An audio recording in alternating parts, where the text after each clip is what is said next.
উপস্থিতি আমাদেরকে আরো আনন্দিত করলো এবং আজকের যে মধ্যাহ্ন সেই মধ্যাহ্নকে যে চাঁদের হাটে পরিণত করতে আমরা চেয়েছিলাম সেই চাঁদের হাটে পরিণত করলে শ্রীমতী নন্দিনী ভট্টাচার্যকে উত্তরীয় করিয়ে বরণ করে নিচ্ছেন সিগনেস গ্রুপের অন্যতম কর্মকর্তা নন্দিনী রায়, মাফ করবেন ইন্দ্রাণী রায়। এটা ছোট হাততালি হোক না, শুধু ক্যামেরা ছটারি ভাবে অবহেলিত মহিলাদের নিয়ে লড়াই করা, সেটা সারা ভারতবর্ষের কোনায় কোনায় সেই লড়াই হয়। কিন্তু এমন একজন মানুষ যে পশ্চিমবাংলার বুকে তথা কলকাতায় আমাদের পাশে রয়েছে, যিনি পুরুষদের অধিকার নিয়ে দিবারাত্র লড়ছেন, এবং আমরা অনেকেই হয়তো জানি না, এবং অনেকে আমাদের জানেন তো একটা খুব প্রচলিত প্রথা আমরা রাখি, আমরা খুব হাত খুলে দিই কিন্তু মুখ বন্ধ রাখি, এটা পুরুষদের একটা ধর্ম।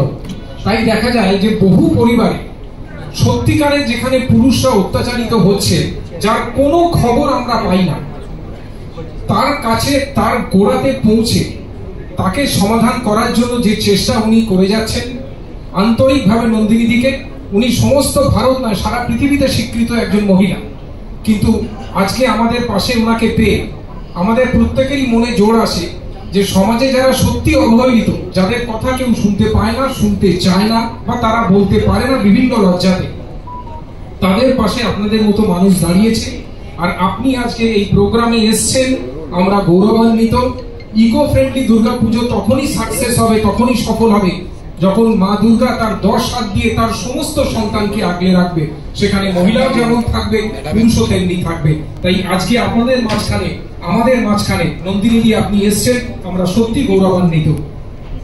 আমরা অত্যন্ত আনন্দের সঙ্গে জানাচ্ছি আমাদের মধ্যে কিছুক্ষণ আগে উজ্জ্বল উপস্থিতি ঘটলো Shri Vijay Bhaskar Reddy, chairman of VB Reddy group, এবং সেই সঙ্গে প্রখ্যাত ফুটবলার শ্রী সুমিত ব্যানার্জি, তাকে আমরা পেয়েছি।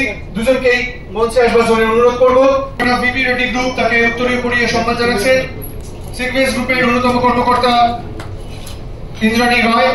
একটা জোরে হাততালি হোক, শুধু ফ্ল্যাশের দরকার হলে হবে, দুটো হাত আছে তো, হাতের ঝলকানি হচ্ছে।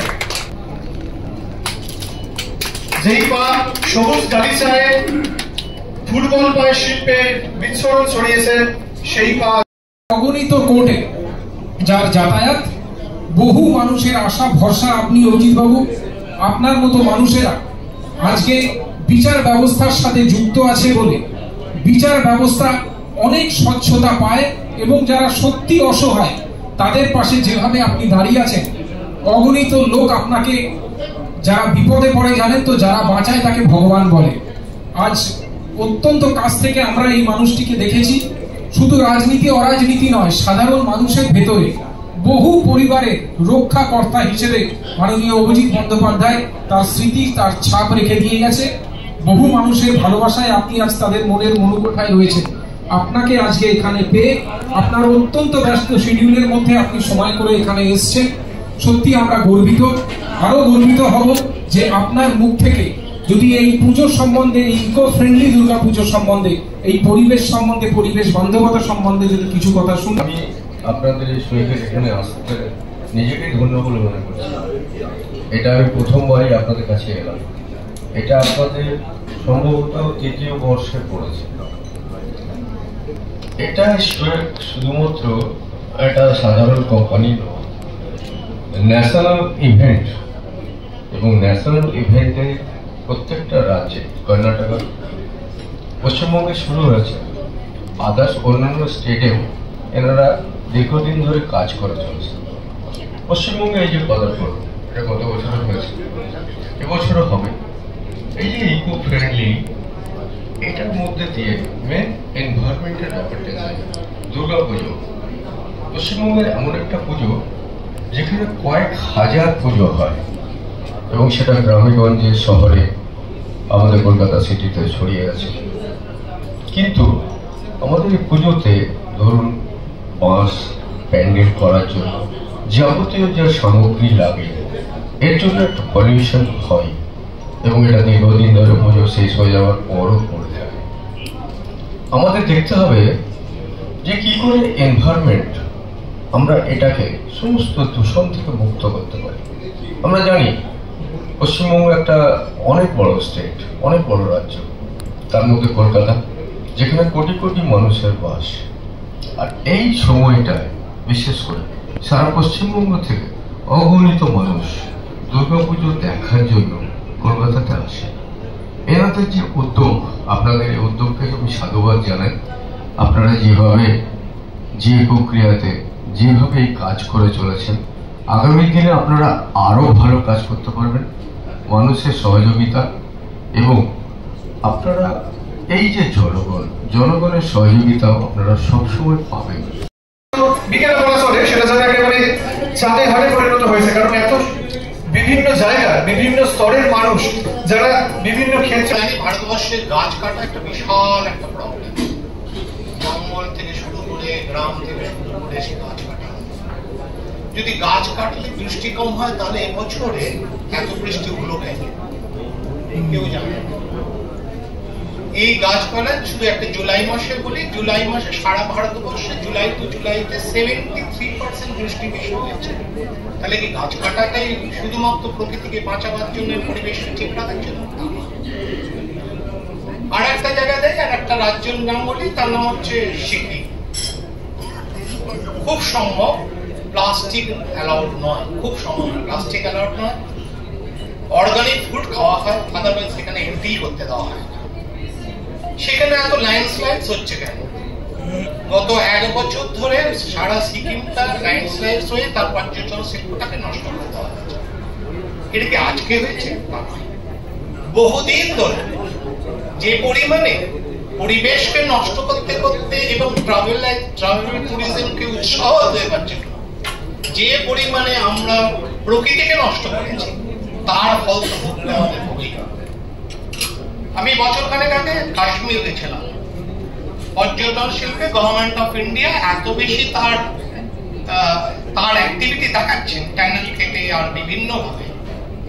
তারা বোধহয় চাইছেন যে কাশ্মীর শহরটা, কাশ্মীরের শ্রীনগর শহর, পহেলগামটা হয়তো আমাদের মুম্বাই শহর অথবা দিল্লি অথবা কলকাতা, কিন্তু সেটা জানে না যে পরিবেশ নষ্ট হতে হতে যে এই পরিবেশের জন্য ওই ট্যুরিজম শব্দটাই উঠে যাবে এই শহর থেকে, ওই রাজ্য থেকে। তখন ওই কলকাতায় তারা কাশ্মীর থেকে কলকাতা দেখতে আসবে, কাশ্মীর থেকে দিল্লি দেখতে আসবে। পরিবেশটাকে সামলাতে হয়। পরিবেশটাকে শুধু 4টে গাছ লাগিয়ে, 4টে গাছ দিয়ে তাতে ছবি তুলে তালি বাজিয়ে সেটাতে হয় না। পরিবেশটা যে বাড়ির পাশে আমরা কি প্লাস্টিকটা ফেলছি, আমরা নিজেরাই ফেলছি। থেকে সবাইকে নমস্কার জানাই যে আমাকে এই অনুষ্ঠানে ডাকার জন্য। আগের বছরও অরিজিৎ আমাকে বলেছিল, কিন্তু সময়ের অভাবে আসতে পারিনি। কিন্তু এবছর আমার এসে খুব ভালো লাগছে। আর যে প্রোগ্রামটার জন্যই আসা, আমাদের দুর্গাপুজো, বাঙালির দুর্গাপুজো, সারা ভারতবর্ষ না সারা পৃথিবীর দুর্গাপুজো। আর সেই দুর্গাপুজোই এই সাগওয়াজ এই কোম্পানি যে প্রজেক্ট নিয়ে সবার সামনে আসছে, যে অ্যাওয়ারনেস নিয়ে সবার সামনে আসছে, সেটা হচ্ছে আমাদের পলিউশন। সারা পৃথিবীর প্রবলেম এই পলিউশন। এই পুজো প্যান্ডেলে গিয়ে এনারা যে জিনিসটা করবেন, সেটা হয়তো বিরাট কিছু পুজোর একটা প্রাইজ দেওয়াতেই সীমাবদ্ধ নয়। এটার সাথে আমাদের সবাইকে অ্যাওয়ার করা যে কোন কোন জিনিসগুলো আমাদের পৃথিবীকে ধ্বংস করার জন্য আছে এবং সেগুলো আমাদের নৈতিক দায়িত্ব সেগুলোকে ঠিকঠাক রাখা। যেমন প্রতিটা পাড়ায়, প্রতিটা এলাকার যে বাজারগুলো আছে, তাদের প্লাস্টিক বন্ধ করার একটা বিরাট প্রচেষ্টা সব সময় হয়, অনেক কিছু হয়। কিন্তু আমার মনে হয়, অ্যাজ এ স্পোর্টসম্যান, আমার মনে হয় আমাদের নিজেদের থেকে ইনিশিয়েটিভ যতদিন, নিজেদের থেকে চিন্তার যতদিন পরিবর্তন না হবে, ততদিন আপনি যত অ্যাভয়েড করুন, যত কিছুই করুন, তার ইমপ্রুভমেন্ট হবে না। আমি ব্যাংকের ম্যানেজার হয়েছিলাম কিছুদিন। আমার যে সিনিয়র ছিলেন, তিনি একটা সুন্দর কথা বলছিলেন। বলেছিলেন